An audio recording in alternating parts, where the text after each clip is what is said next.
You're listening to Life of the Record, classic albums told by the people who made them. My name is Dan Nordheim.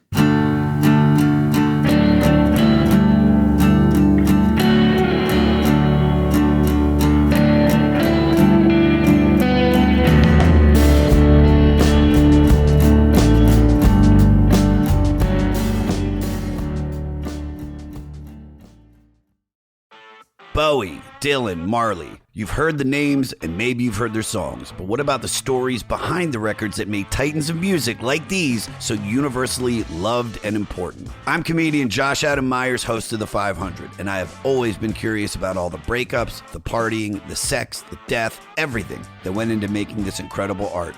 Plus, a few years ago, I realized I was listening to the same albums over and over. So I decided to go through Rolling Stone magazine's 500 greatest albums to expand my horizons and dig up some of the classics that I thought I knew more about. Each week, I have an incredible lineup of comedians, actors, and musicians as guests talking about why they love a particular record and how the music has impacted their lives. I've talked to Judd Apatow, Neil deGrasse Tyson, Sonic Youth's Kim Gordon, Kim Thale from Soundgarden. So join me as I work my way from 500 down to 1.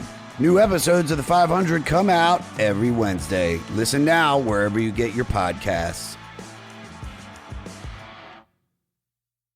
Hey, Talkhouse Network listeners, I'm Jad Abumrad. You may know me from Radiolab or Dolly Parton's America. I'm here to tell you about my new show, Higher Ground's latest music podcast, called Fela Kuti, Fear No Man. In a world that's on fire, what do we do with art? Like music, is it just there to distract us? Or can a song actually change the world?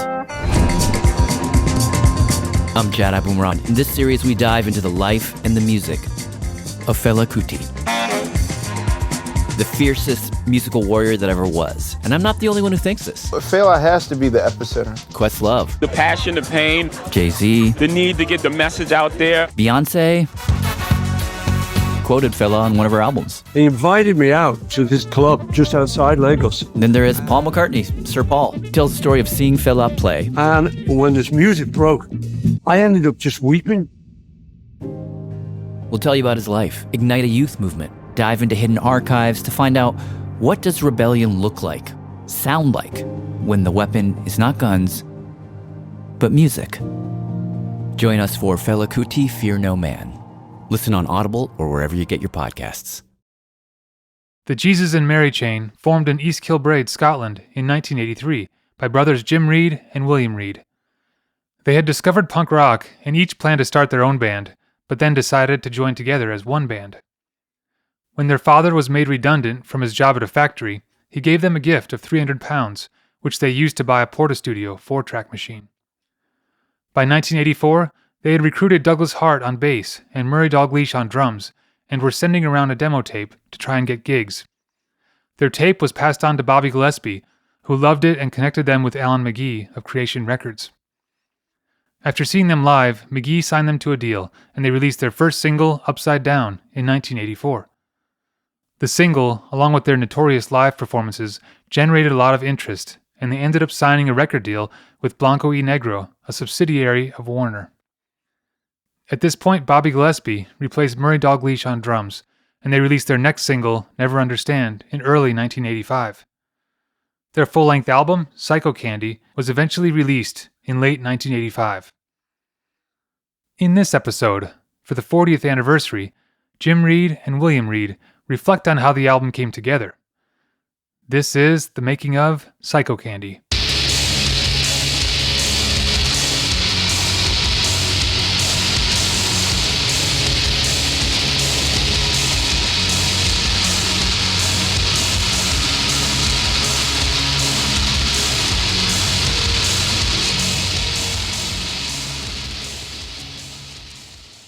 Hi, my name's Jim Reid. I'm in a band called the Jesus and Mary Chain, and I'm here today to talk about the making of the album Psychocandy.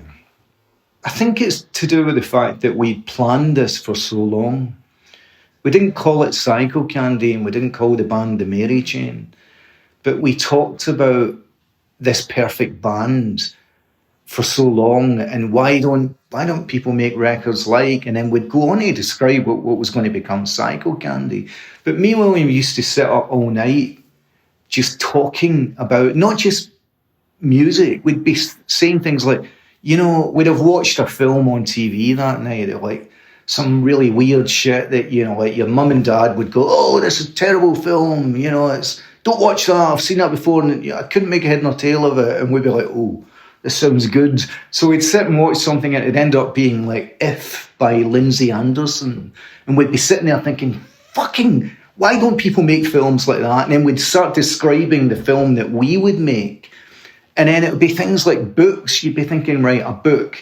Imagine somebody says, you've got to write a book by 2 weeks and deliver it to me. And we'd start like coming up with ideas for books. And we couldn't understand why everything was so shit.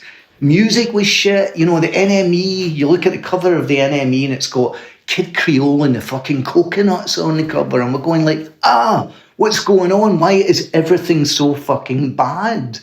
And, Margaret Thatcher was like Prime Minister. The country was going down the fucking tubes.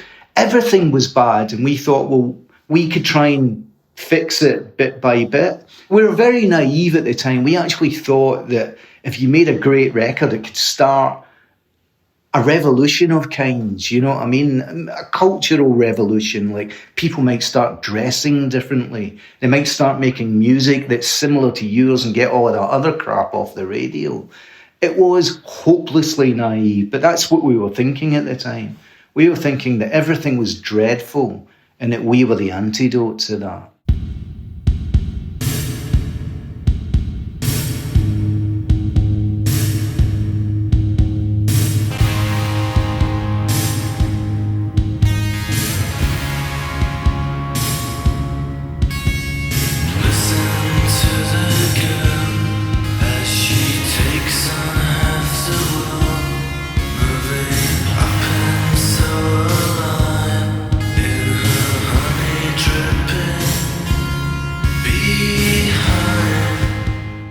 Before there was a band, there was a guitar in the corner, which was owned by William. It was an acoustic guitar. And we used to just sit and play on that guitar and try and come up with some tunes to start a band. I mean, in the beginning, we didn't think we could be in a band together. I'm William Reid, and I'm a songwriter and a guitarist for the Jesus and Mary Chain. I'm 3 years older than Jim, and you're not really friends with your brother. And so me and Jim were just ordinary couple of brothers until punk music happened in 1977. It just blew us away. It was what was missing in our lives. We were both into music, and we both had an interest in making music, but it seemed like impossible. Like all the bands at the time, all the famous big bands, Zeppelin, or even the people that we liked, like the Beatles and the Stones, everybody just sounded like, like virtuoso musicians, and we were just starting and learning. And then when punk came along, it came right at a perfect time for us. And because of that, me and Jim became friends. We became buddies. We never really, were friends before that. It was like there was something missing and I didn't know what. And when punk came around, it was the thing that just fitted into place. And Jim felt the same. And suddenly my wee brother, my little brother, was my buddy. We were buddies in crime. At that particular point, there was two bands, no name, no other members, just his band and my band. And we would just sit and we'd try and come up with songs to start a band with. And songs did start to come. And then the idea of these two bands and getting people to be in the bands with us, we would go out and sort of kind of ask anyone, can you play anything? Do you want to be in a band with us? And then it became obvious that the idea of two bands was kind of absurd, really, because we looked the same, we had the same sort of floppy hairdos. We were into all the same kind of music. The demos that we were making at that time on a Portastudio sounded the same. You know, they sounded like it was the same band. We didn't know anybody in East Kilbride that really liked our type of music, like punk or like the Velvets and the Stooges. So it looked like it was going to be very difficult to get people to join our bands. And then one day, the little light bulb above our heads says, well, why don't we just have one band? We said, yeah, okay, fuck it, we've got to do something. We don't know anybody. We only knew Douglas Hart, who was Jim's friend, and he became the bass player in the Mary Chain. When it was at the 2-band stage, it was me and Douglas were going to be my band, and William, and he didn't have any friends.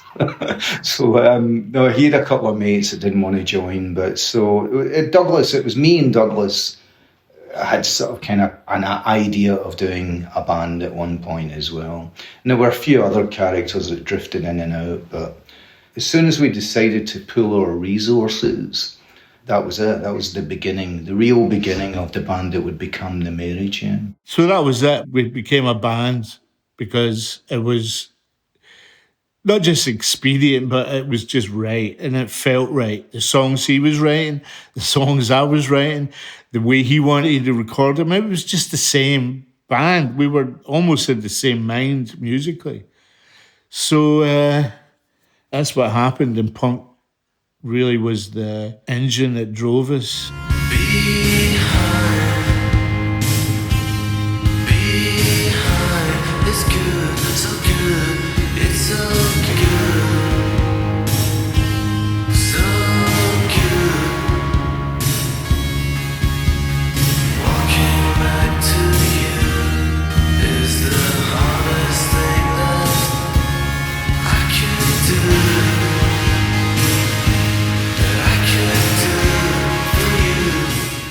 My dad got made redundant. He works in a factory for years and years. And they gave him like a pittance. I mean, it was just something like he got $3,000 payoff, which even back in 1980, it was 1983 at that time. Even back in 1983, that was an insult. But my daddy was okay. He sort of thought, well, fuck it, you know. He took my mum and Linda on holiday. And he gave me and William 300 quid. And he said, do something with that money. And he came back from the holiday and we were tinkering around on this rather high-tech looking tape recorder. And he was really interested. Oh, what's that? And he was, oh, right, what does this button do? And then the sort of horrible realization sunk in that he realized this is what we'd done with his 300 quid. And he was outraged. He was like, oh, you fucking idiots. Well, you said we could do something interesting with it. He goes, I meant buy a car or something like that. Something to help you get a job. So he was not very happy about that. But to my dad, it was like, you spent 300 fucking quid on a tape recorder. And we were like, yeah, it's not just a tape recorder. It's 4 tracks. We can record a bass and we record a voice and a guitar and we can do like a little drum track. What are you fucking talking about? It's a tape recorder. And he couldn't understand. But the Portastudio was an essential step in the formation of the band as well. Because up until then, it was kind of abstract. You've got the guitar, as I said. You kind of play these songs badly at people and it didn't seem like, hey, are we in a band? I mean, is this really happening? And then once you started kind of like put electric guitars on, a little drum machine and scream over the top of it, you start to think, well, yeah, this sounds pretty good. This could work. So that was the kind of the initial boost to our confidence that was essential, was the Portastudio and the listening to us played back loud and screeching guitars. It sounded like, yeah, it's no longer abstract. This is real. That's what we sound like. That little tape recorder got us noticed with people because we made a couple of little demos. We did a couple of songs on a demo tape and we were trying to get a gig, try to do a show. And there was this place, I think it was called the Candy Club. And Jim and Douglas went down to the Candy Club and gave the guy our tape. And the guy didn't like it. I don't even know if he listened to it. He was a friend of Bobby Gillespie. And he said to Bobby, these guys gave me a tape, and on the other side is like a Syd Barrett compilation, and you like Syd Barrett, so here, take this tape. And Bobby's like, oh, thank you. And then Bobby listened to our demos, and he really liked them. And so Douglas's name was on the cassette and his phone number, and Bobby called Douglas that night. And the two of them spoke for 3 or 4 hours, you know, about music and life and books and films and art and everything. And we'd found somebody else who was, you know, a kindred spirit. Primal Scream were kind of like us at the time. They were kind of like a band and name only, really. You know, I don't think they had played any shows either. Bobby calls up, he starts gushing about it, and it was great because he's into all the same bands we're into. He's into his 60s garage music. You know, nobody had ever heard of the 13th Floor Elevators in our town, so to meet someone else that had was amazing. You know, you could just sit and talk about obscure punk rock records, and he knows what you're talking about. So he says, I've got this mate in London called Alan McGee, and you should send the tape to him. I'm sure he'll do something with you. And we did that. And Alan, to be totally honest, Alan was rather underwhelmed by the tape. But he agreed, because Bobby was his friend, he agreed to put the Mary Chain on. He had a club in London called The Living Room. And he agreed to put the Mary Chain on. He offered us a show if we could come down to London. And we were like, oh, Jesus, this is it. We've got a show. And with no money, we were all on the dole, which is welfare. We never had a lot of money, and the bus ticket was £9 to London, and we all scraped together £9. So we'd get to the venue. Again, it's when we say clubs, back then a club was a room above a pub. We were up there, there was no one there. We were just waiting on McGee to show up. No idea what McGee looks like. So we're leaning out the window on a scorching hot summer's day in London, trying to spot. Well, you got your idea in mind what McGee's going to look like. You're kind of thinking, you're looking for Andrew Luke Oldham walking up the roads. And we're going, there he is. And there'd be some cool dude with a big floppy fringe. And then he'd walk straight past the pub. And then this maniac with big flaming red hair that was literally drooling at the mouth walked in the pub, and we thought, it can't be him. And he walked up the stairs, and sure enough, that was Alan. And then we plugged in and played a sound check just to give him an idea of what we were going to be like live. And everybody was a bit nervous. Everybody was a bit tense. And me and William had been getting on each other's nerves all day. So we're doing this sound check, which just disintegrates with me screaming at William, him screaming at me, lunging at each other, trying to, you know, it was almost a fight breaking out, and we're calling each other all sorts. Meanwhile, the guitars are still screeching away in the background, and McGee thought this is just part of the show. But he just thinks that we are absolutely fucking insane, and he just, right there and then, he goes, I want to do albums, I want to do singles. We're thinking we've blown our big chance, and as it turns out, McGee then, he was on board, and it all just took off from that moment. McGee was like, "You're brilliant. You're the best band I've ever seen. Oh my God, you're geniuses." And if you know McGee says that to anything he's interested in. And so it was kind of disheartening. The more I got to know McGee, he would see something like a guy with one leg juggling tomatoes, and he would go, "That's genius." And then you realise, oh, okay. When he was calling us genius, that's just the way he talks. We were flattered, you know, and then he said he would make a record with us. So that was our dream come true, really. Me and Jim went from 1979 talking about a group to 1984 still talking about a group, and nothing happened. And then everything seemed to happen in like 4 fucking months.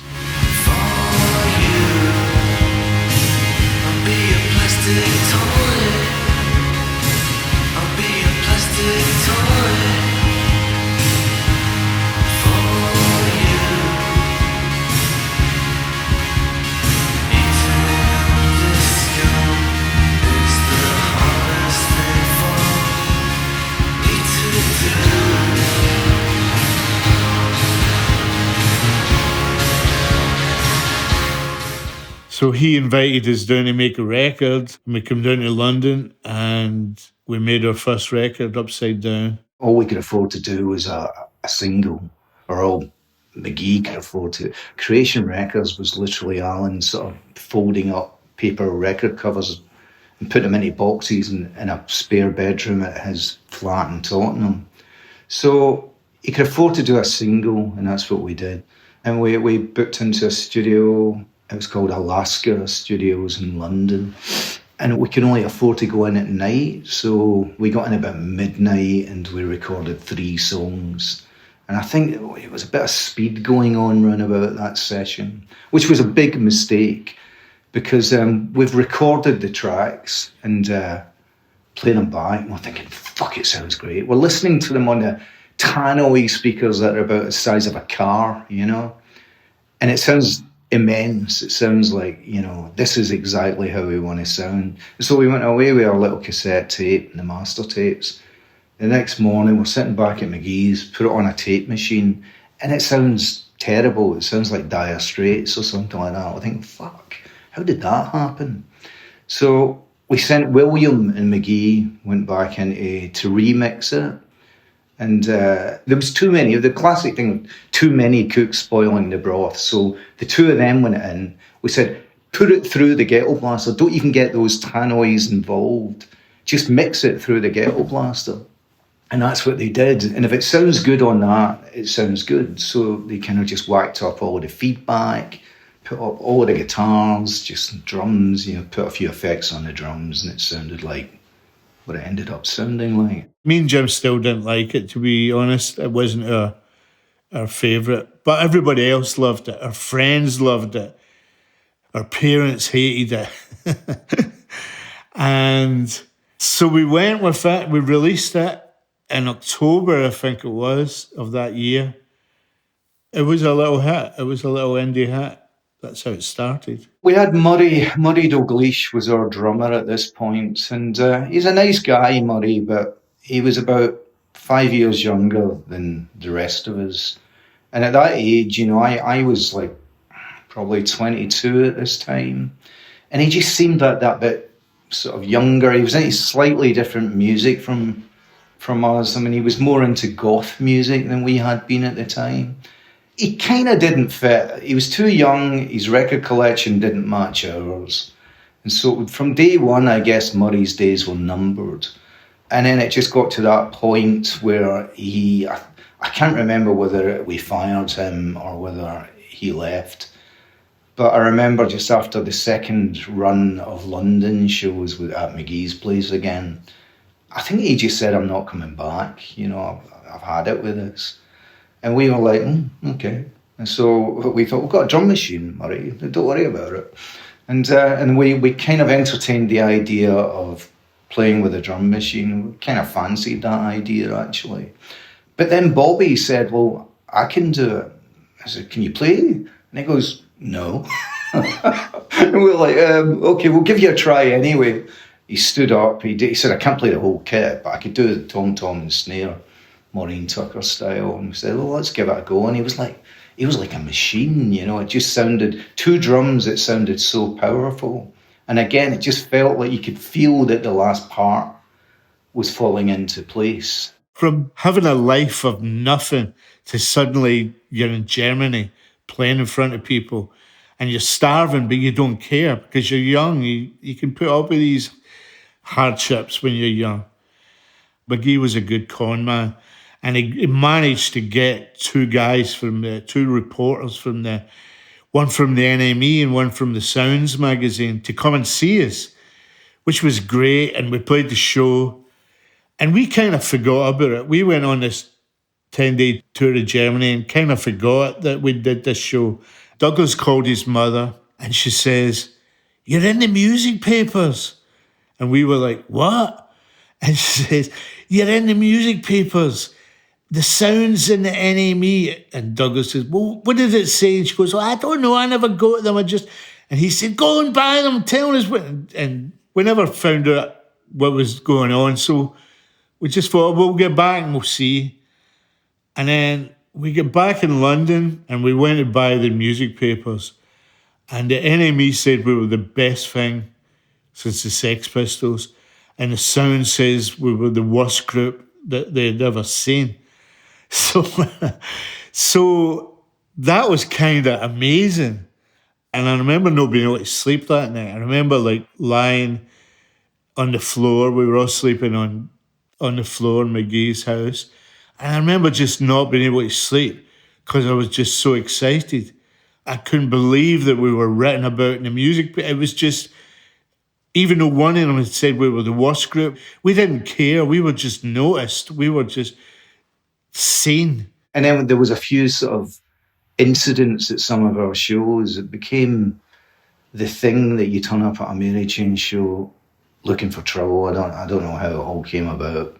So there was headlines going around, and that attracted people wearing Armani suits with checkbooks, saying, "Oh yeah, we really want to sign you guys," and it was kind of flattering. But looking back on it, those were the wrong people that we should have been talking to. At the time, we kind of thought, well, all of our favourite records, like the Doors and the Stooges and all that, they were all on major record labels. And that's what we wanted. We wanted to be on a show in Britain called Top of the Pops. And we wanted a big bankroll behind us. Not money to go out and spend. We wanted just somebody to spend money on the band so that we could get the message across. So McGee told us, there's a couple of record companies that want to see you. We told McGee, the only thing we want is complete control. And we want it in a contract. And we want it ironclad. And that's what we got.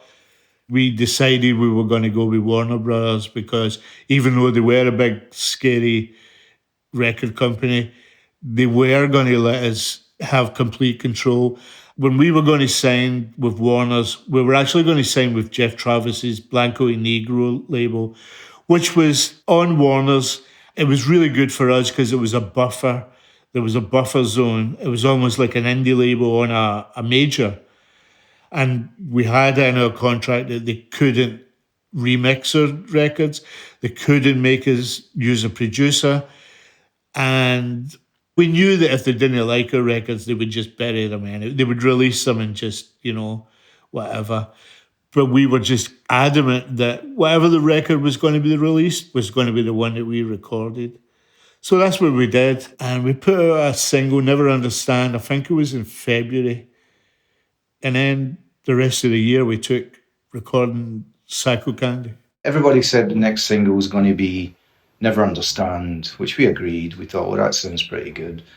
So there was a few aborted attempts to record that single. There was one with Stephen Street, actually, which was awful. It was absolutely awful. He did not get the band at all. I mean, a trick that a lot of people used to play with the Mary Chain is that they would get us to the studio really early in the morning thinking, we wouldn't have had time to get, to stop off and buy drinking drugs on the way and stuff like that. But we just rolled up at the studio not having been to bed. And she was like reeking of booze, just ready to go and all of that. And he was a bit appalled by, I guess, what he thought was our totally not very professional attitude. So William would record his guitar and then we'd maybe step out of the room for 2 minutes and you come back in and someone had turned all of the guitars down in the mix. And you go to him, like, Stephen, did you just turn all of the guitars down when we stepped out? And, no. And you go, oh, that's weird. And then you'd slide them all back up. And then just bit by bit, you'd see him, his elbow would be nudging the sliders and all of that. And you could tell right away that he was never going to be recording our album. And then it was Travis again, Jeff Travis, kind of came to our rescue. He said, I know this guy called John Loder. So we said to Jeff, we want somebody to make us sound as crazy as we sound live. And he said, well, I know this guy who works with Crass. and his name was John Loder. When we were working with Stephen Street, we were kind of scared to touch a desk. You know, he was like to us anyway, he was like a big time engineer, producer, whatever. And we were really kind of, for a start, we didn't know what the desk did. It's like a 96 channel desk, and we didn't have a fucking clue, and we didn't want to touch it. But then we went down to John Loder's place. John would say, well, these are the faders, and these things here, like, control the reverb. Just do what you want. And that was just incredible, because that's what we did. The studio was like a terraced house in Wood Green in London. And his next door neighbours were just like people with cats and dogs, and it was a converted house. And so we got there, and it was just such an unusual setup. And we went in there, and he would just set up the desk, and he'd show you it, and he'd say, well, you plug all of these things in there. And then he would just walk away, and we go, where are you going? And they go, oh, you can do it all yourself. And I go, well, what if we can? Well, I'm just upstairs. I'm on the intercom. If you get stuck, just give me a call. And then we would buzz him down, and he'd come down, and we'd go, John, we've turned these knobs up here, and it's going, I think we broke your desk. And he was like, no, the desk is okay. And I go, well, what about the sound? He goes, do you like it? And we're like, yeah. Well, fine. That was it. That was his attitude. There was no right or wrong way to do it. His attitude was it almost helped if you didn't know how to work the gear, because you had sort of no respect for the equipment. So he'd just be pushing all of these buttons, and it'd go, you think, oh, that sounds good. I don't know if you should be doing that, but it sounds good. And that's how we made Psychocandy. John just left us to our own devices, and we had no clue what we were doing, but we knew it sounded good, and we knew it sounded bad, and that's all you need. That's how we made that first record, and that's how we made Psychocandy. Basically, John coming in, setting things up, showing us how to go from track to track and record, putting a bit of reverb on it, and then just pissing off and doing his business until we wanted him. And it was fantastic.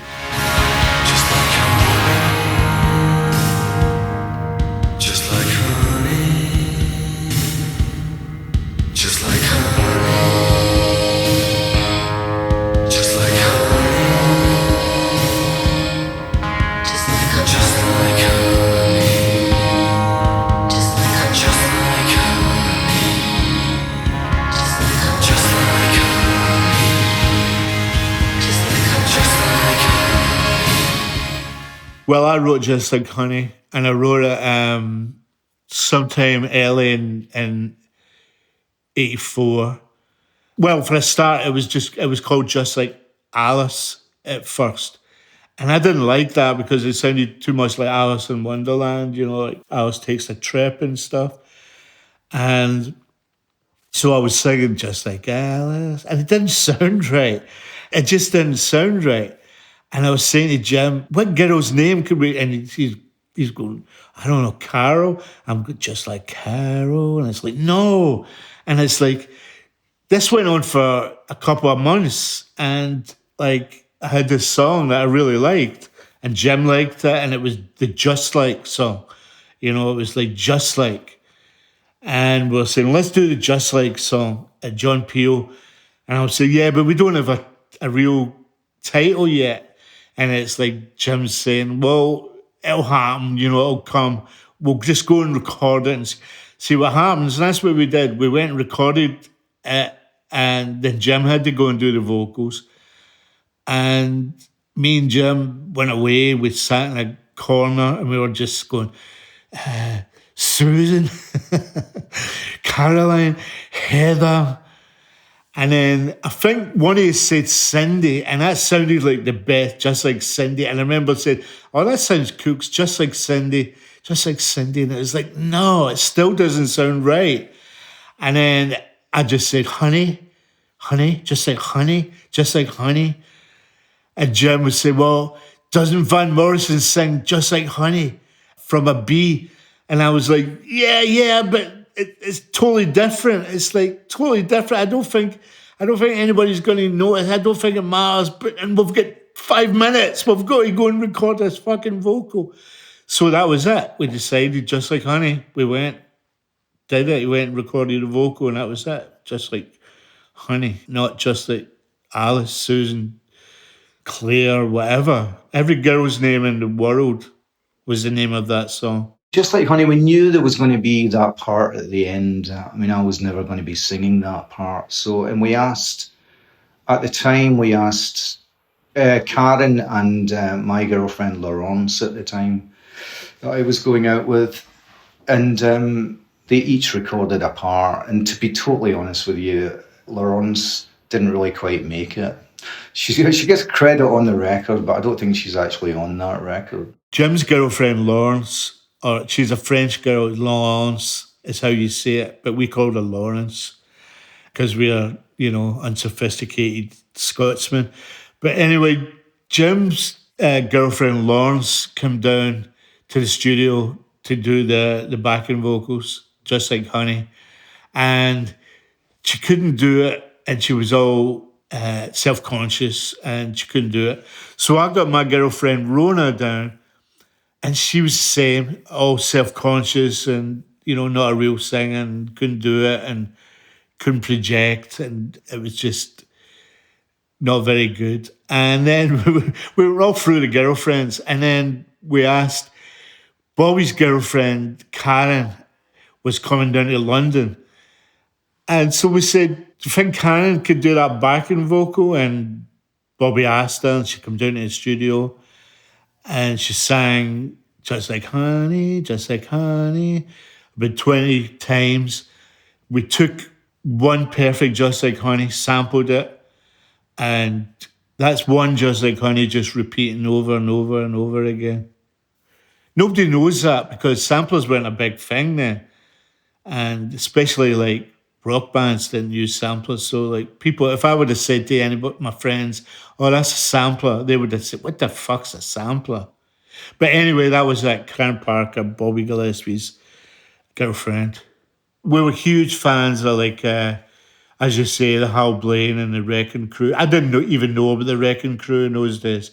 But I remember we were huge fans of the Beach Boys, huge fans of Phil Spector and that whole sound, the whole huge sound that the Phil Spector had. And the Beach Boys, they had a huge sound. But we loved the Ronettes, we loved the girl bands. And I think it was Jim who came up with the Ronettes drum beat. In fact, it was definitely Jim. I remember I wrote it, but I used to play it faster. I would play it mid-tempo, listen to the girl as she had. I would sing Just Like Honey like that. And I remember when we did go into the studio, I remember Jim did say, make it slow, do the Ronettes drum beat. And that was it. That was the thing that made it from a good song, a great song. It was the part that was needed. And then we went and recorded that. Bobby did the drums. Just Like Honey was one of the early ones that we recorded. There was a bunch that we recorded more or less in one day. I think we recorded about 5 songs. Not mixed, but recorded. And I think Just Like Honey, You Trip Me Up. God, it's so long ago now that I just can't remember how it all went down. Well, for a start, everybody was shocked when we were recording it. Creation Records was run by McGee, Alan McGee, and his partner, Dick Green. I knew we'd made a really good record because when we were recording Psychocandy, we really didn't like people come down to the studio.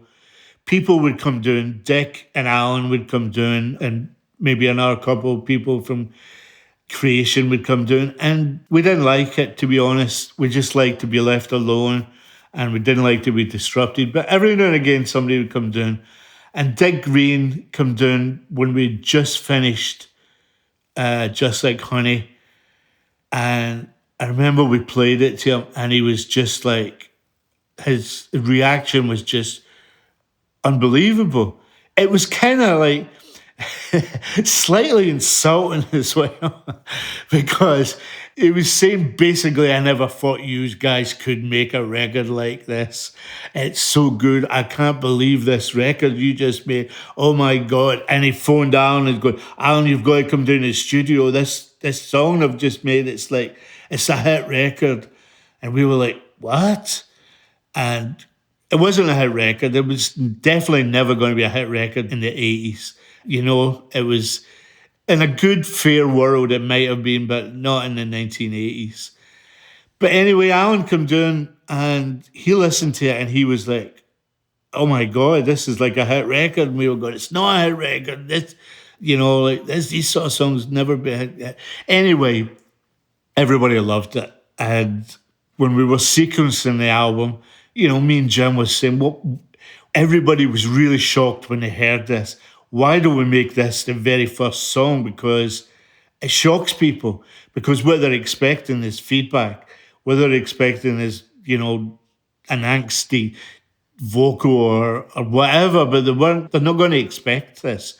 They're not going to expect Just Like Honey to sound like this. It's going to be a big surprise to them, the way it was with Dick Green and Alan McGee and everybody else who heard it first time. It was like the slightly insulting phrase of, I didn't think yous could make a record like this. So that was why, I think that's why we did it, just for the shock value. It is probably our most popular song. And it wasn't always that way. It wasn't that way until that movie, the Lost in Translation. Sofia Coppola, the Lost in Translation film, Just Like Honey being used, it really worked for us because there was a type of person that come and see the band, and with that film, it kind of really mixed things up. There would be a lot younger people would be out there, and it brought a whole new kind of section of the audience that might not have really thought about coming to a Mary Chain show before. So thank you, Sophia. That was great. To be honest, we never even played that live before. In the 80s and 90s, we never played it live. We thought it was too slow for a live set. We just never played it. And we only started playing it when we got back together in 2007 because people were demanding it. You know, so we arranged it for live and it turned out pretty good. And then when we started playing it live in 2007, we noticed that a lot of people in the front row would start making out. It became like a make-out song for lots of people, you know? But we play it all the time now. We play it at every show now because it is our biggest song and we like playing it.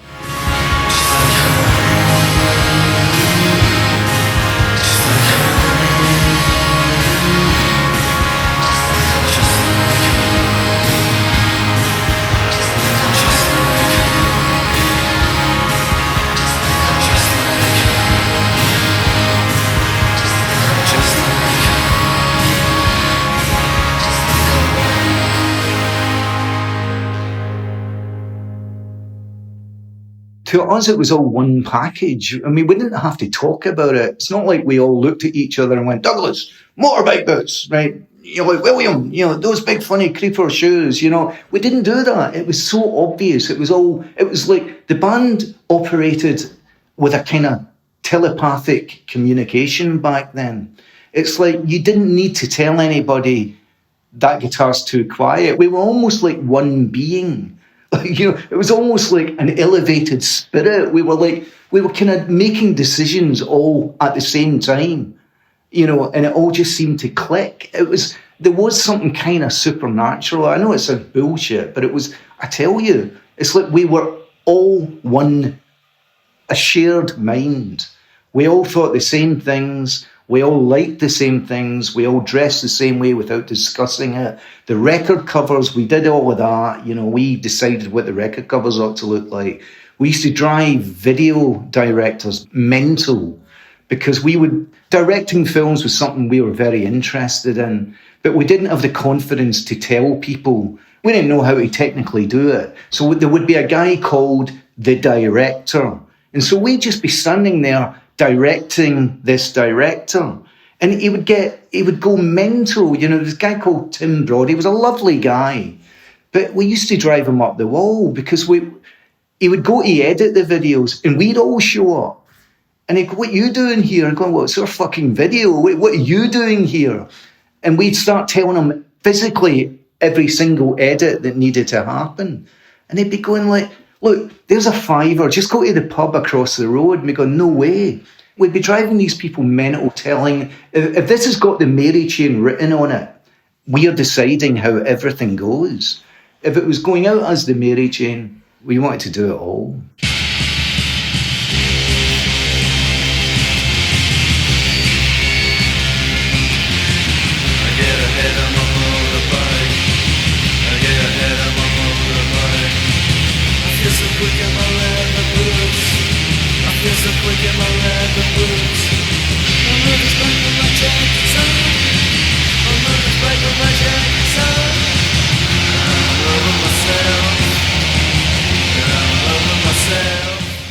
Well, the fuzz pedal was, I mean, I keep talking about all these key elements, but that was a huge one. I mean, we, at the beginning of the band, technically, we weren't that great. It was all about attitude. We knew what we liked the sound of, and we wanted everything to be as kind of spare as possible. We couldn't play guitar that well. We didn't really care, you know. I mean, at the time, my and William's idea of a great guitar player would have been like Johnny Ramone. You know, a great bass player would have been Dee Dee. You know, that's all you needed at that time. I mean, Crosby, Stills, Nash and Young weren't on our turntable. They are now, actually, but they weren't then. So it was all kind of, you know, how are we going to make these guitars sound like an orchestra? How are we going to make them sound immense? This little guy called Queenie, he used to live in our street in East Kilbride. I heard that he was selling this fuzz pedal thing. He was a guitar player. And he brought it around to our house, and I had a Gibson guitar copy. Must have been about 40 quid at the time, 40 pounds. And it was a terrible guitar, and I had a Marshall solid state amp. I didn't know anything about amps at the time, and I went and bought this solid state amp. It was just awful. It just gave me the worst sound. And I was really depressed with that, and I just didn't see how we could ever start a band with it, you know, with this guitar amp, and I had no money to buy a new one. But anyway, Queenie came down to the house. I plugged in this Shinai pedal that he was selling, and oh my God, it was like the heavens had just opened. and God had shined his light on me, and me and Jim just looked at each other and we go, fuck. We're all going, fucking hell. And it fucking started playing Psychocandy by itself, you know, and we were going like, whoa! You know, like you just touch the guitar and it just starts going, pow! And you're like, oh wow, this is amazing. This is the sound that we've actually been sitting here trying to describe, trying to find a piece of equipment that would do this. And this guy just like sort of mysteriously walks into our room and tries to sort of like rip us off, he thinks, and he doesn't realise that, you know, this thing's like exactly what we've been searching for. And I gave Queenie's 10 quid, and Queenie went about telling the neighbourhood that he sold me a broken fuzz pedal. And what it was is Queenie didn't know how to work this Shinai fuzz pedal because they're real bastards. It's really hard to get a real good sound because if you plug a guitar in and you're too close to the amp, they just go crazy with the squeals and everything. But I loved it, and Jim loved it. And then, like, every day I would just play that and learn how to get a sound out of this crazy fucking Japanese pedal, this Shinai pedal. And that didn't change my sound, that gave me a sound. This is how this band's going to sound. We're going to sound ultra fuzzy, and all these noises and feedback shit that comes through this pedal, we're going to use it.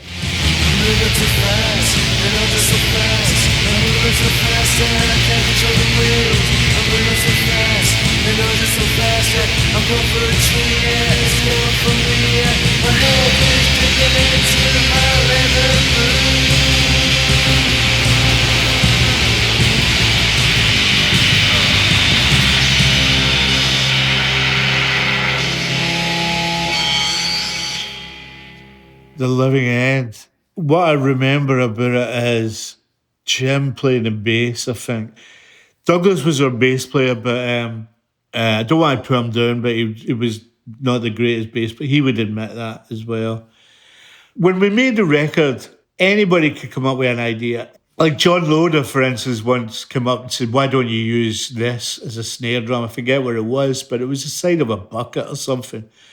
And I remember it had a really good snare drum sound. And so anybody was free to go and play the guitar if they wanted to, but it was really me and Jim. And if there wasn't enough clangs or noise on it, one of us would go and do it. There were B-sides that we recorded on those sessions, but I think the song called Cracked, I can't remember what it was the B-side of, but it's literally the backing track of, I think, The Living End, but slowed down. It's The Living End played at half speed with a new vocal on top. That was it. That was our attitude towards B-sides for a while. I mean, I'm kind of ashamed of it now because, people are buying these things and you've got some sort of duty to sort of do the best you can. It is my song, and I did most of the guitars, but I do remember Jim played a lot of the feedback and clangs on that. See, I don't think people know that Jim's a pretty good guitar player, and when we recorded Psychocandy, we would record everything just the usual way, like a backing track, put down a drum and a bass. And the difficult thing was from then, how do you fill this song when you're not a virtuoso?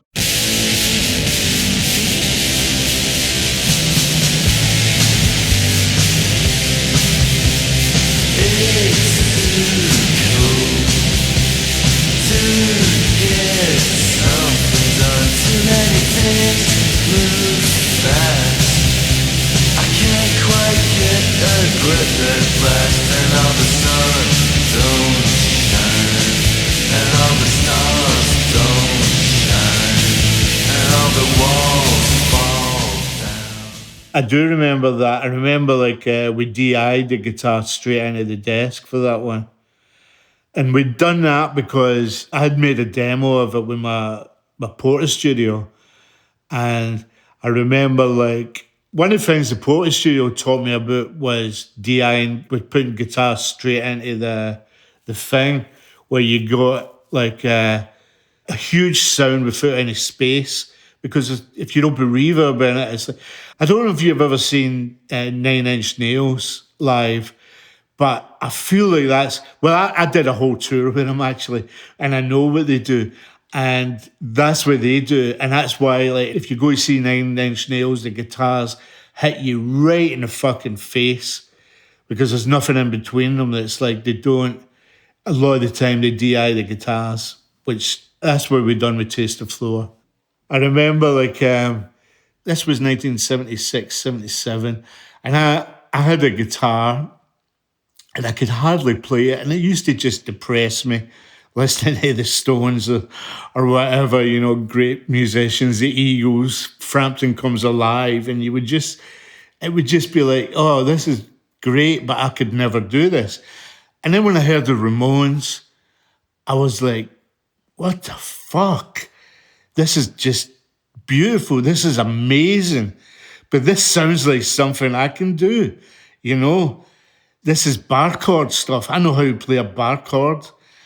And from there, your confidence grows. You start to realize you don't need guitar solos. You don't need to play like Joe Walsh, As great as he plays, I'm never going to be like that. But I could maybe be like Johnny Ramone or Ron Ashton from the Stooges or something,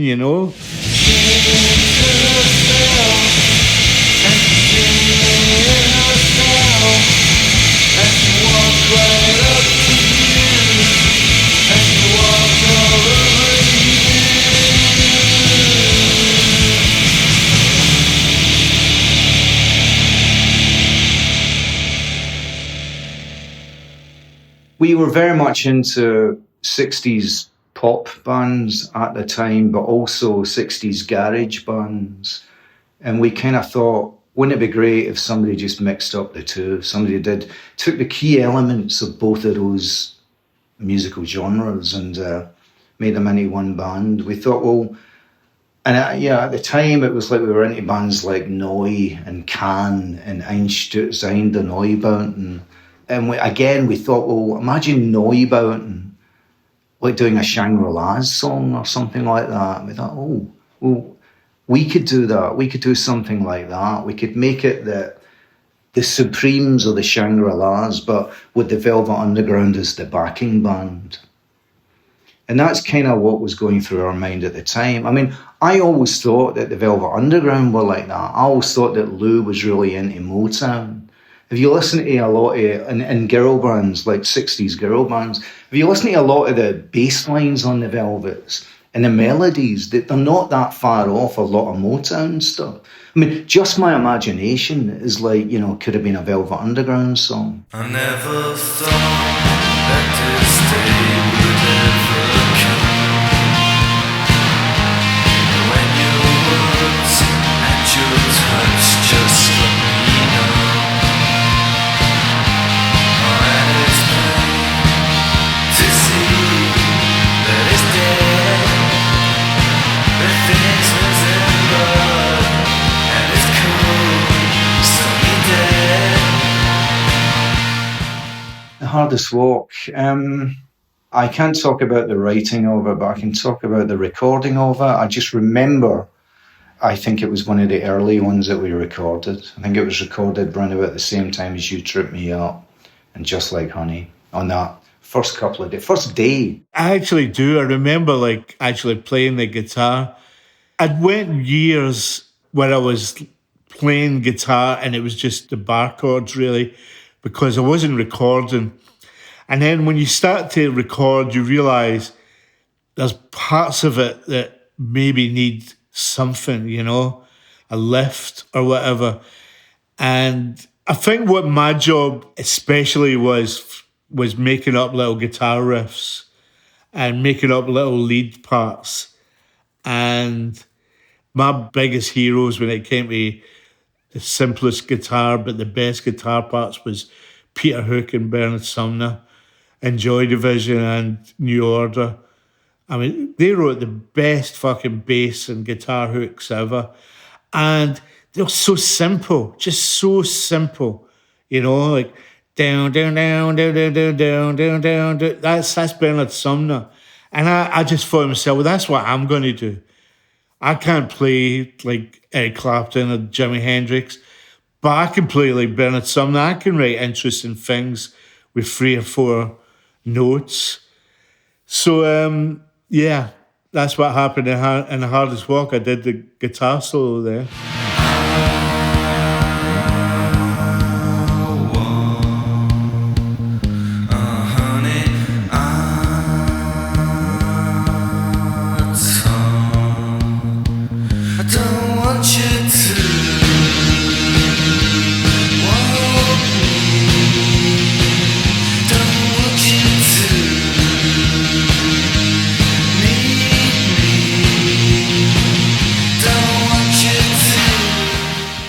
You should be able to write soft, melodic songs, and you should be able to go ape shit noisy if you want as well.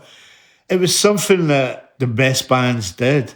What we thought were the best bands. I mean, the Beatles did Penny Lane, and they also did Helter Skelter. And the Stones did Ruby Tuesday, and they also did Gimme Shelter. And I don't even need to tell you about the Velvet Underground. They were like hard and soft. And so we thought that was the blueprint for a great rock and roll band. But in the 80s, people weren't doing that. People were making noise and they made noise. People were being pop and they were being pop. And for some reason, people weren't bringing the two of them together. Like pop was pop and noise was noise. And we were like, well, fuck it, that's not the way it used to be. In the 60s, like, the best bands could also be the gentlest, balladist bands. Even going into the 70s, Led Zeppelin were like that, Led Zeppelin could be they weren't a noise band, but they could really rock out and they could really like bring it down and sweet and soft as well. And that's what I've always liked. And that's what Jim's always liked. Being hard, being soft in the same package.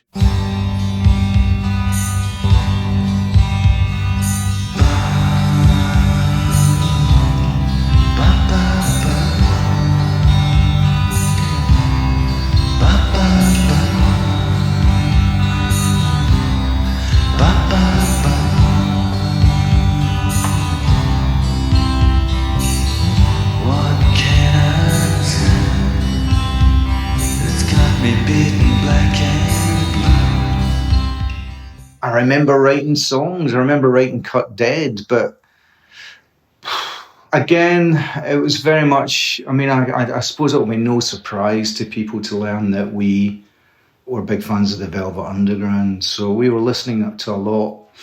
We made mixtapes for everybody to listen to on the tour buses. It was jam-packed full of stuff by the Velvets, Candy Says and all of that. You kind of think, my God, you know, punk music, but you know, Velvets would do something like Heroin, but they could also do something like Candy Says. So we'd be thinking, we'll do that. Cut Dead is the only Mary Chain song that I've never... Jim played everything on that. Everything. That is like a Jim Reid solo song. And it didn't piss me off. What happened was I went somewhere with my girlfriend and I felt bad because we were recording like Cut Dead. And I came in the next day and it was recorded and everything, it was done. And Jim had done it himself and I was like, oh, great, thank you. And I was slightly bit peeved because I hadn't played on it. And so me and Jim said, okay, we will never tell anybody that you never played on Cut Dead. This is going to be a secret for the rest of our lives. And it's 4 years later, and now I don't give a fuck. Why can't you see? You got me chasing honeybees. You make me fall. Broke me up and took it off. Call me your master boy. Da, da, da, da, da,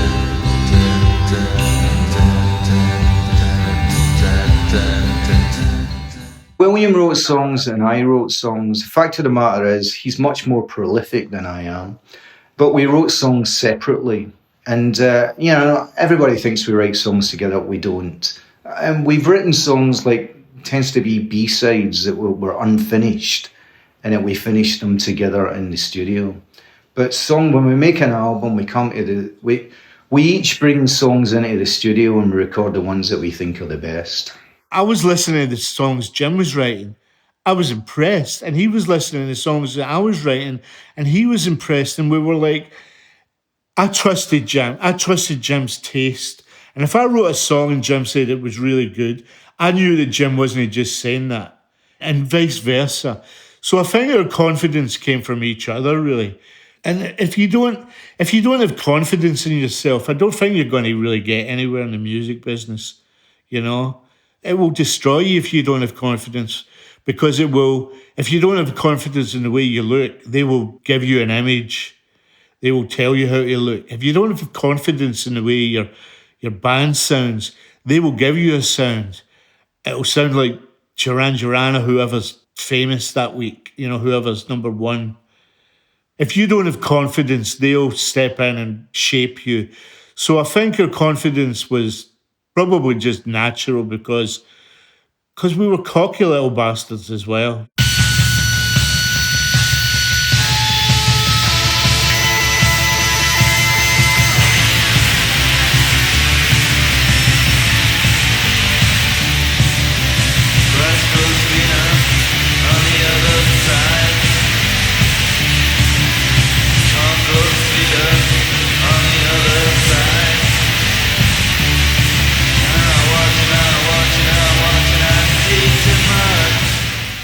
In a Hole, that's William's song, but can I remember recording it? I think In a Hole might have been one of the Denmark Street recordings that we started doing there. There was a period before we hooked up with John Loder and after Stephen Street that we kind of thought, well, we'll just get any studio and we'll just try and do this on our own. We booked into a little recording studio in Denmark Street in London. And I don't know about it, but I think it might have been the Sex Pistols used to have a place in Denmark Street in the 70s. I think this might have been it. It was a real shithole, but we recorded the basics, like the bass, rhythm guitar, and drums. 3 songs we recorded in that studio, the beginnings of, and we took those multi-tracks to Southern and finished them off there. And I think that was one of those ones. With the recording of Psychocandy, we actually, strangely enough, like we'd sort of got a little bit fucked up when we were doing Never Understanding. We kind of came to an agreement that we would not get wasted while making records. And I think that we stuck to that with the exception of 1 gram of speed that I bought. And I think that I was kind of like speeding while we were recording or doing the overdubs on that. And it was a big mistake. I kind of, just didn't want to do.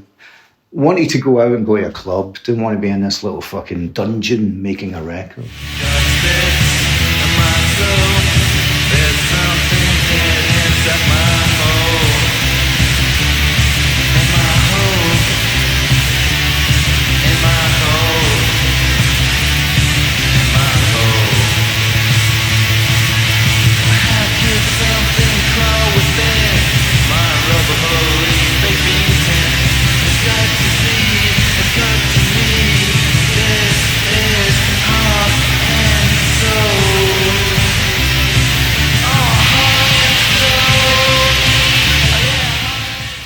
I remember like thinking it was going to be a single, and it turned out not to be a single.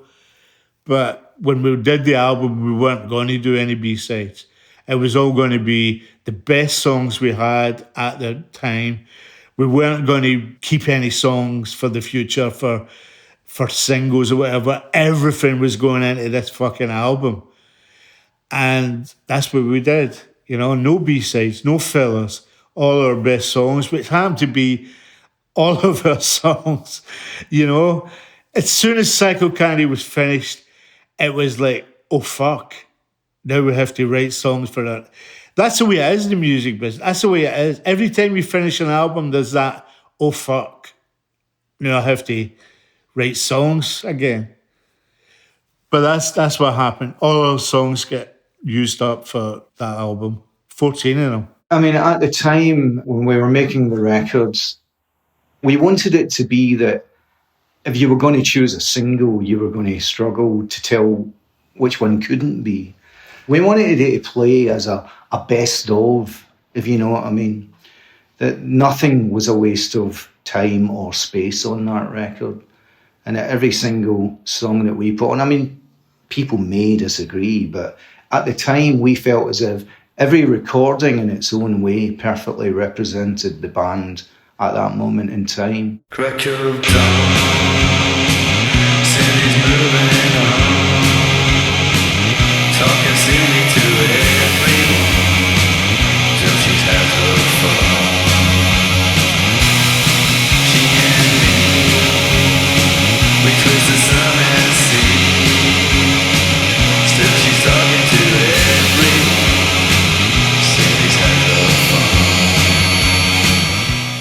Taste of Cindy, there was no demo of that. That was one of the ones that got written quite late in the game. Kind of wrote that song when I was living in my little flat in London. That kind of came out, I don't know where it came from, came out of nowhere. I remember sitting in my dingy little flat in Fulham with an acoustic guitar. It's always an acoustic guitar, and it just came about. And we did an acoustic version afterwards, but when we recorded Psychocandy, there was no demo of it, so it was just me playing the rest of the band, how it went. I remember, like, Jim couldn't write the lyrics for it, and he asked me to write the lyrics for it. I went and wrote a bunch of lyrics for it, and then when I go to the recording studio, I was too embarrassed to sing them because they were so bad. It's like, I'm not bad at writing lyrics, but I find it hard to write lyrics for Jim's songs. And I wrote these lyrics, and I don't think I even sang them.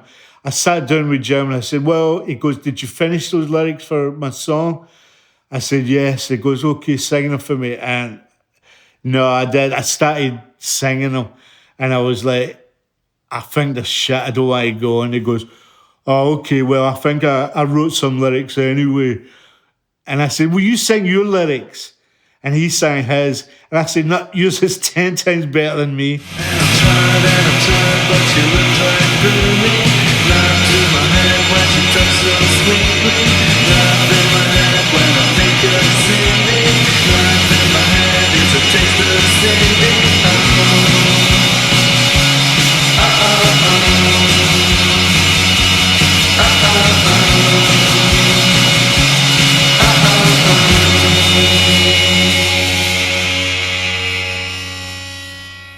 The thing about the feedback is, it's very hard to control. It's easy to control like the bass, the darker rumbling feedback notes, but the high frequency ones, they're very difficult to control. But a lot of what we were doing was relying on the luck of the universe, to be honest with you. Like, we would record maybe 4 feedback tracks, 4 or 5 feedback tracks blind, like meaning not listening to like the other ones, and then put them all together. And sometimes they just went together and it was like a fucking miracle, I swear. And I really, really feel that when you're making music, that you should allow for the universe to step in. And so many accidents happened on that album. So many things just fell into the right place that it was almost supernatural. I mean, I know it was supernatural. I know it was, because, you know, me and Jim were just never been in a recording studio before, really. We were never left alone in a recording studio, let alone be in one. And so many accidents that just turned out to be so fortuitous, so exactly in the right place, that it was just incredible.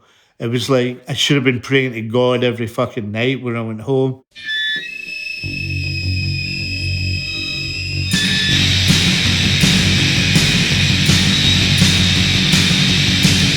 The sun comes up another day begins, and I don't even worry about the state I'm in. And so and I'm looking good, but when the sun goes down, I'm gonna start again.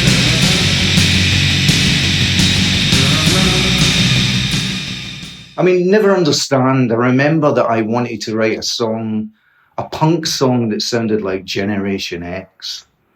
That's what I wanted to do. At the time, I was listening to Dancing With Myself by Generation X, and I wanted to write a song that sounded like that. And I probably shouldn't say that, because everybody's going to go, fuck, it sounds just like that. But that's it. I mean, when I write songs, I tend to want to try and rewrite somebody else's song, and I know that I'm not going to do it right, and then it becomes your song. That's Jim's song. Well, that was the one I told you we recorded with Stephen Street, and it wasn't working out too great.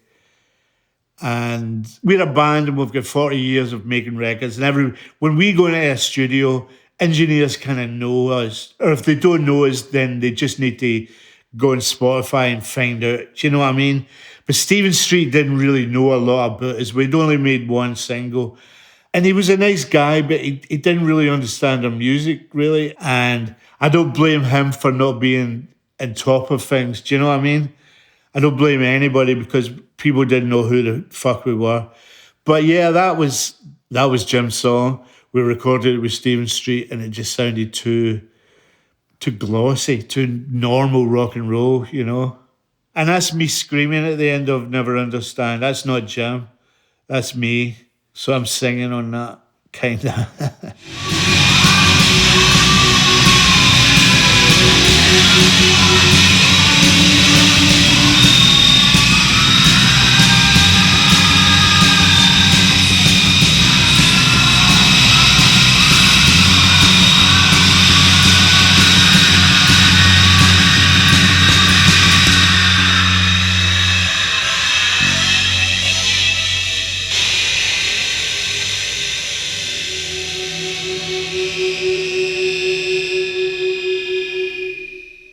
quite a few of the songs didn't have any worked out endings. So we would just do what we did on stage. And that would be one of those songs that where, you know, you just pretend it's a gig. You just keep playing and stuff like that. And then, you know, just let it fall apart. I mean, it takes a bit of discipline, because if you're not careful, you can end up doing 20-minute versions of songs. But that was never really going to happen with us, I suppose. But yeah, we would just we'd been playing those songs on stage at that point, so we kind of knew it's not got an ending, but it kind of has got an ending, because the ending is that you just stop when you're fed up.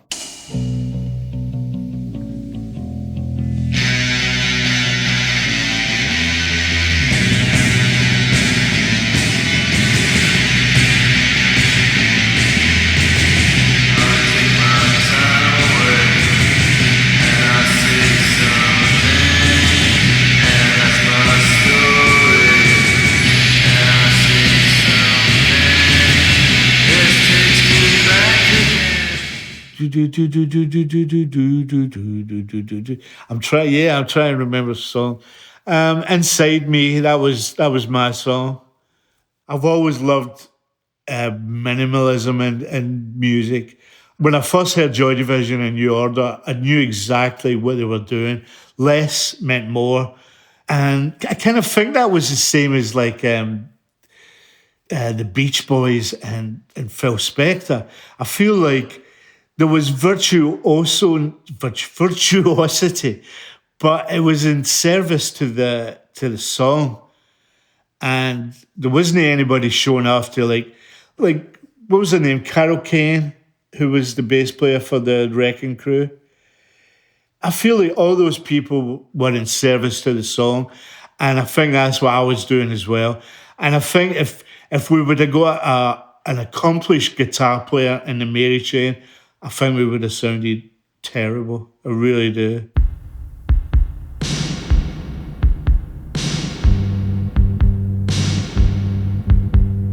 I see people going down. All gods, people going down. And I should not be alone.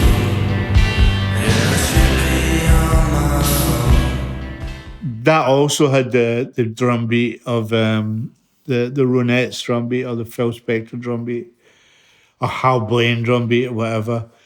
Sowing Seeds was, I think, the first song I wrote for that album.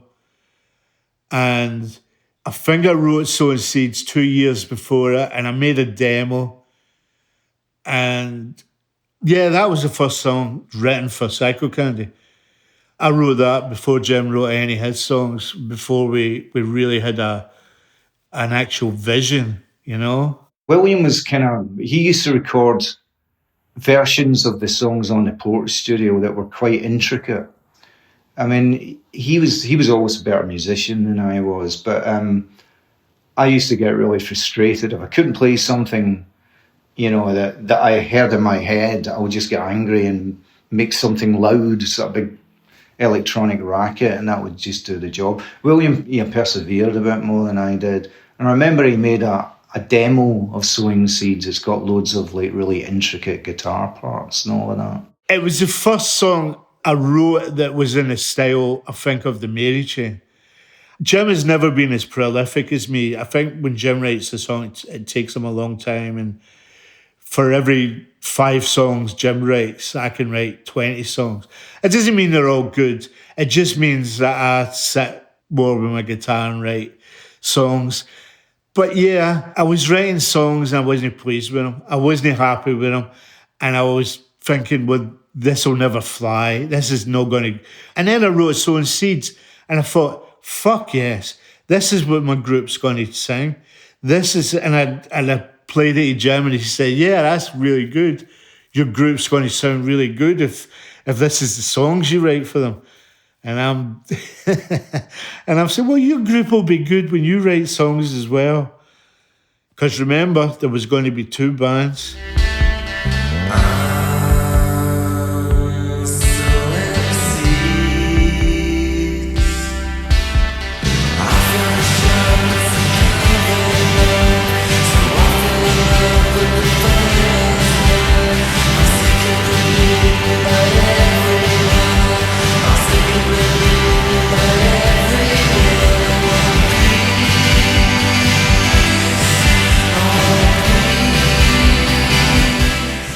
I was like a little bit better than him at the guitar. So I was a guitar player. And he was basically the singer by default. He didn't really want to be the singer. I didn't want to be the singer. And I mean, it worked out. He's a much better singer than me. He's a much better frontman than me. But no, I didn't want to be the singer. It's never anything I ever wanted to be. I mean, I don't think of myself as a singer. I never have. And I didn't want to be the singer. I mean, this is all true. I've told people this many times, but it's true. Nobody wanted to be the singer. We're all pretty shy guys. I mean, I'm still very shy, you know? And the idea of like singing in front of people was like terrifying to me. Technically, I can't sing for toffee. I don't really give a fuck about it now. But then I was a bit intimidated by the whole idea of, you know what I mean? Like, can I sing in tune? You know, yeah, everybody can sing in tune in a studio. But, you know, how is it going to go down? I just wanted to not make a fool of myself. That's what I was doing in the studio. And at the time, it was kind of, I didn't know whether what I was doing was laughable or not. But nobody else would do it. You know, nobody wanted to be the singer. You know, it's a true story, but somebody needed to be the guitar player. Somebody needed to be the singer. Me and William tossed a coin and I lost. That's what happened. And so that's it. I became the singer of the Jesus and Mary Chain. It was not something that I really wanted to do.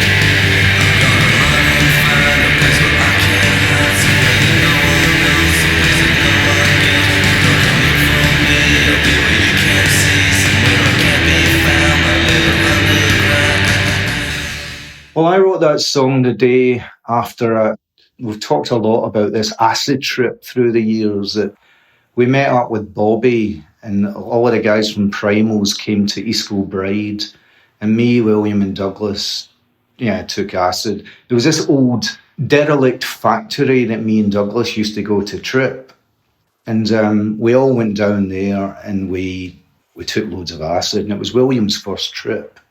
And he totally freaked out, and so I had to sort of take William off somewhere and try and talk him down. It was, in fact, I think it was that day, and I was coming down from acid, and I just picked up the guitar, and that song came out. That's Jim's song. Well, it was me that freaked out. Everybody else had a good time. But, I mean, the acid trip was, it was actually really fucking scary. And I had a flashback a year later from that acid trip because I saw a man jumping off Battersea Bridge in London. I was with my girlfriend and we were walking along the embankment by the river, and a man with a briefcase stood up. He stood on the edge of the bridge or whatever, and he jumped into the river. And it gave me an acid flashback from a year before, and I started hallucinating a year later. Have you ever heard of that? Oh, it's fucking real. It happened to me after I saw the guy jumping into the river. I thought it was a hallucination, and I went nuts. And my girlfriend was going, I saw it too, it's not a hallucination. Calm down, calm down. And then I started seeing all these bats flying everywhere. And it was like a real horrible panic attack. And then she had to sit me down and say, like, no, I saw it. A man jumped into the river. A man with a briefcase. A professional-looking, respectable man jumped into the river. Suicide, probably. Sometimes I walk sideways to avoid you when I've annoyed you. Love life, my illusion when it's frozen. I You Trip Me Up was probably the first song that was recorded intentionally for the purpose of making an album. And I remember setting the equipment up in that little dingy living room with no windows and wood green. And it was boiling hot that day. And I remember just like with the headphones on. And again, everybody was kind of getting on each other's nerves. And there's no window to the control room because that's in a garage in another part of the house. So, and we're all just sort of standing there trying to talk to John in the control room. And that was it. That was the first song. The first take of it, I think, was totally fucking awful because we were just like, I think we might even have been playing different songs. I don't remember. But eventually a little bit of trial and error. We finally got there. I wrote that song and I thought the backing track was great. I thought the backing track was just perfect. And I thought Jim's voice sounded terrible. And Jim Foy's voice sounded terrible. And we went back in and he recorded it and it was much better. That's all I can really remember about that, just the voice being bad because I think he had a sore throat when we recorded it.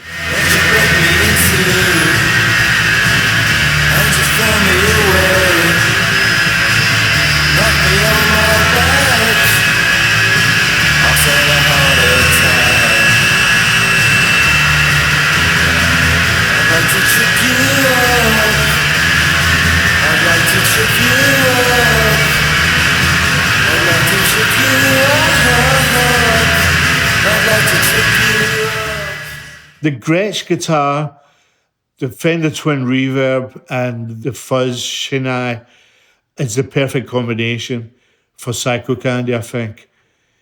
Obviously, you can do it on other amps, but the Twin Reverb with that weird spring reverb I've got, I think you can hear that all over Psychocandy, like that spring going, you can hear the spring. And if I was going to do Psychocandy again, you couldn't do it with a Marshall. I don't think I could do it with a Marshall or an Orange amp. The Twin Reverb with that crazy spring reverb is the only thing that we could have used. It just had this amazing quality. And John had a reverb that it cost him about fucking $5,000 or something in the 80s. But no guitar sounded good through that for some reason.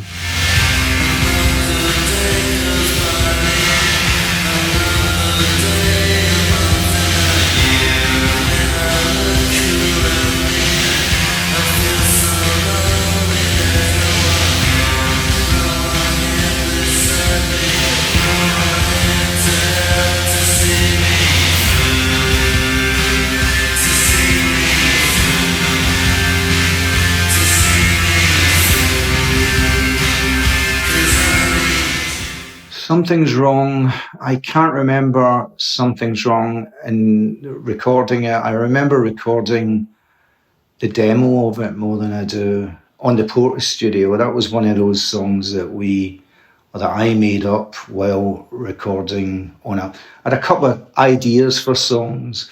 And again, I was trying to rewrite another tune. I don't want to tell you what it is because I think it's better than the song that I was trying to rewrite. I don't want to cheapen it by saying I stole somebody else's song. But I was trying, and thankfully I wasn't very good at stealing the other person's tune.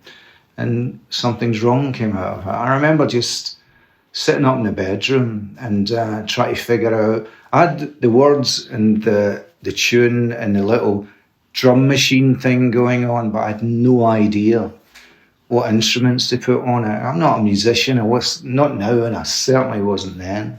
So the only thing I could think to do was just do the little slide, ding, ding, a sort of droney slide thing. And I can't remember. I think I stole that from someone as well, but I've forgotten who it was. And I made up the little guitar intro thing for it that we ended up using also for Happy When It Rains. The other strange thing that I forgot to mention is that while we were recording Psychocandy, we were recording it during the day, and then Ministry were recording during the night.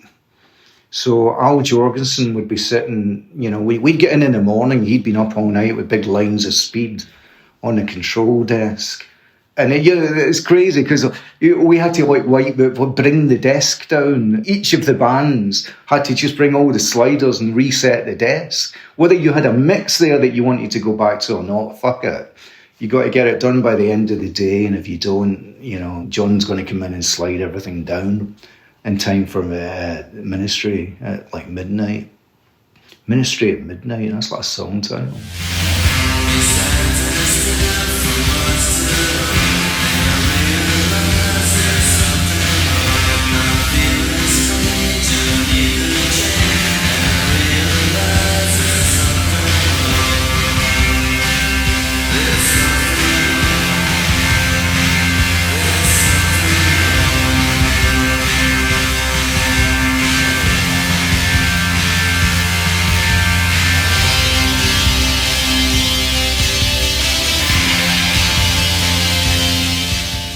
That's Jim's song, and that probably the only song that we used a synthesizer on the album.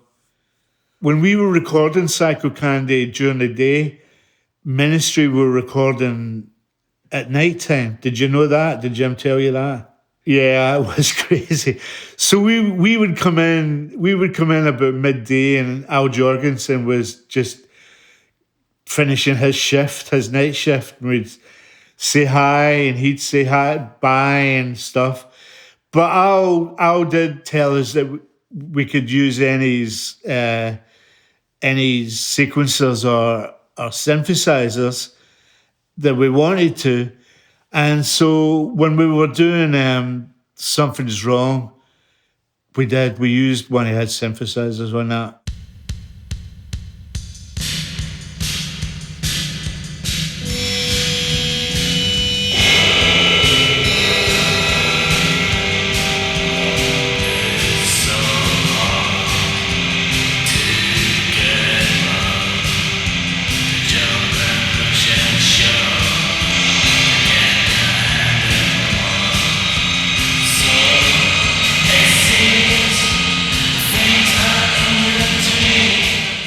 In the studio, that was one of the ones that I think me and William recorded most of that on our own because Bobby wasn't around.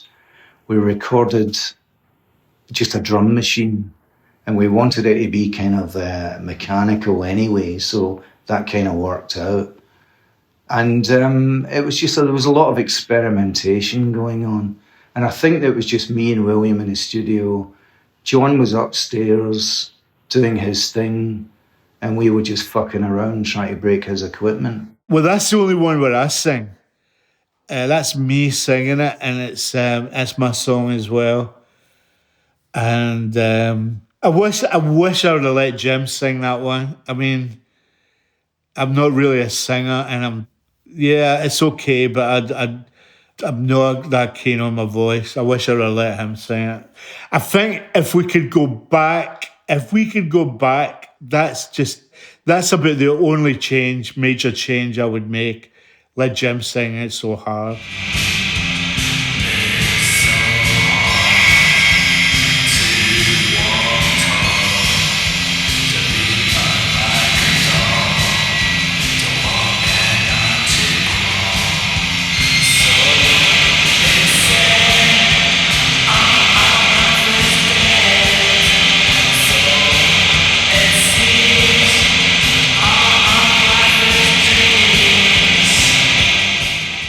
When we took the finished mixes of Psychocandy down to Warner's, they just said it was a piece of shit.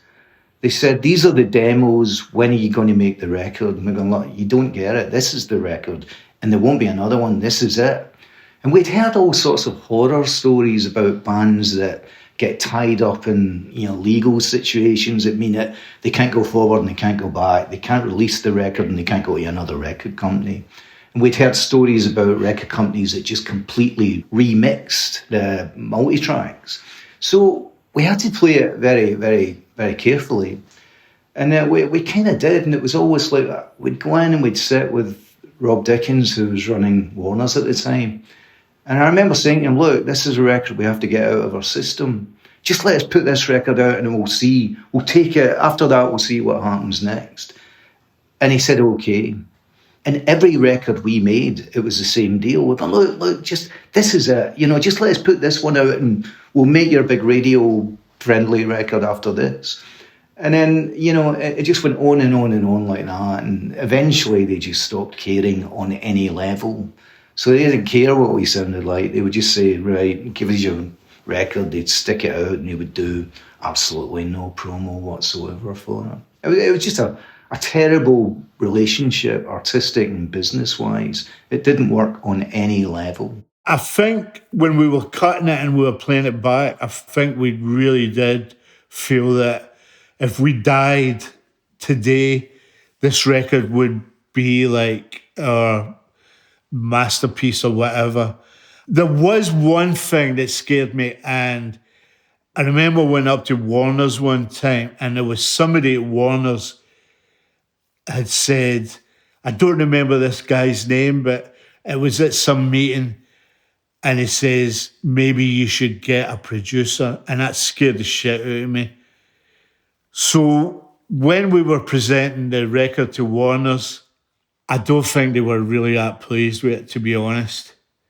I remember, like, at creation, people that we knew, friends and all that, thought it was fantastic. And we thought it was fantastic. We thought we'd done great, but I just remember at Warner's, like, just a couple of people whose faces weren't fucking showing like that they liked the record. And I remember being scared because somebody said, what if they go and remix it behind your back? Because one of the guys, this is what it was.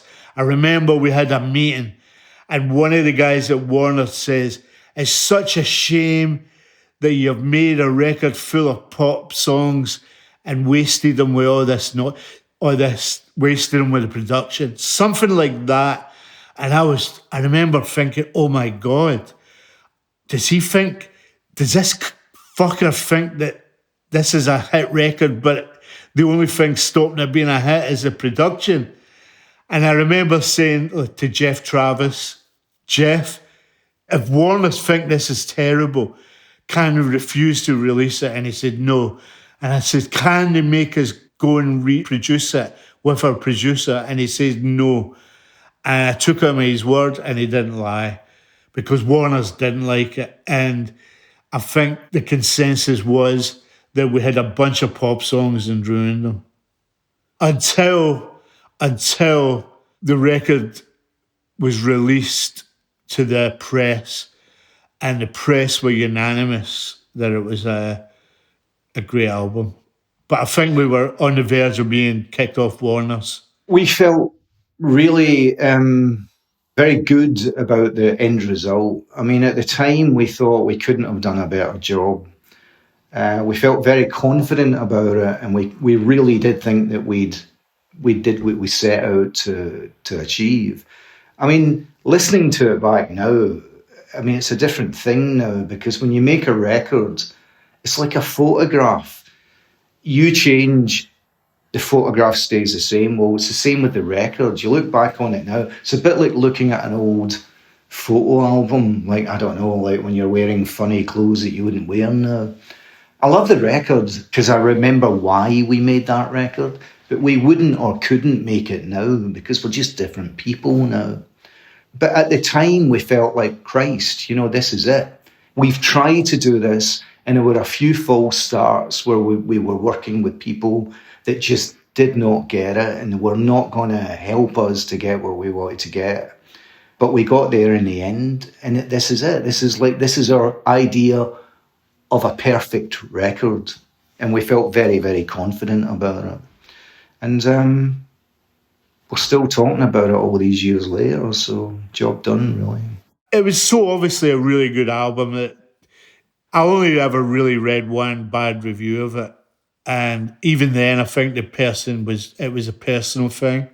I think they knew McGee. I remember McGee saying the only bad review was basically this guy, and he said, I think he said he fucked his girlfriend or something.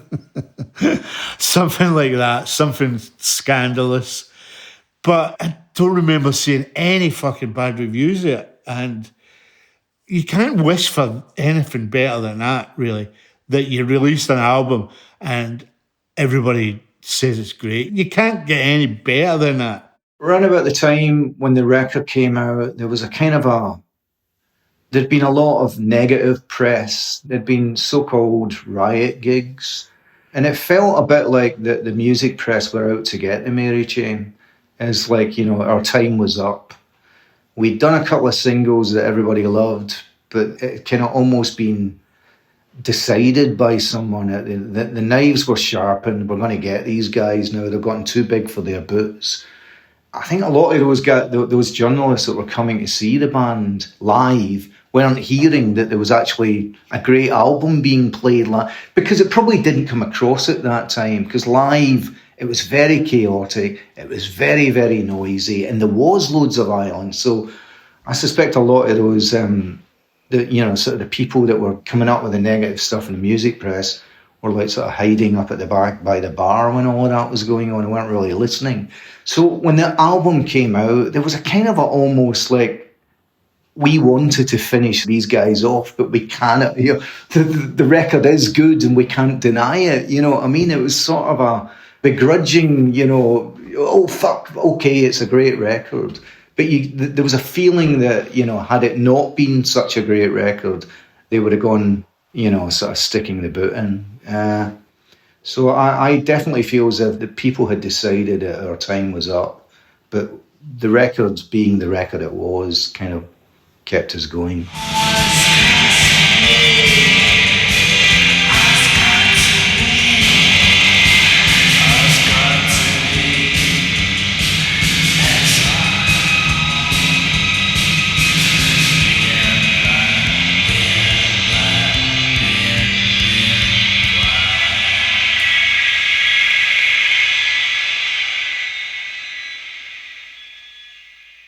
Plenty of people have told us that it influenced them, and for us to know that it actually, has influenced bands.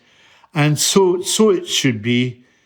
You make music and you pass it on, because Psychocandy is an original sounding album, but like they say, you stand on the shoulders of the giants, don't you? You stand on the shoulders of everything that was great that came before you. And if it influenced anybody, then great. That's the way rock and roll should be. I definitely hear that a lot of bands have learned from the Mary Chain. And again, that's what the Mary Chain, that was part of the idea, that we felt as if that if we made that record Psychocandy and it was entertainment for the year that it came out and that's all that it was, it would have been a huge failure in our eyes. If it would have sold shitloads of records and then everybody forgot about it, there'd have been no point of it. We wanted, at the time we were digging out, we wanted dusty little record shops and finding records by the 13th floor elevators going, wow, and then getting back and going, oh, whoa, fuck, that's just great. And we were thinking, wouldn't it be great if like 30, 40, 50 years' time, people are digging out Psychocandy out of dusty little record shops thinking, I want to start a band, this is great music, and I want to do something like it. And that is what it was all about. So listening to bands now, 40 years later, that seem like they got it, like kids that were nowhere near born at the time, and that they seem to have sort of got a message from Psychocandy, again, job done, job fucking done. And all you fucking idiots back in the 80s that were saying, oh, you'll be finished in 5 years. Fuck you all. Here we are. Still talking about Psychocandy and other great records we made. Well, the record was Psychocandy, and it was made by the Jesus Mary Chain, me and my brother Jim, and our sometimes bassist Douglas Hart, and our sometimes stand-up drummer Bobby Gillespie. And when I say stand-up drummer, I don't mean like he's a stand-up guy. He is a stand-up guy, but I mean like he stood up and played the drums. And the album was Psychocandy, and this is 40 years later. And it still stands up. And if people are still listening to it after all these years, then there you go, another miracle. Visit lifeoftherecord.com for more information about the Jesus and Mary chain. You'll also find a full transcript of this episode and a link to purchase Psychocandy. Instrumental music is the song Kelly Ann by Davy Drones. Thanks for listening.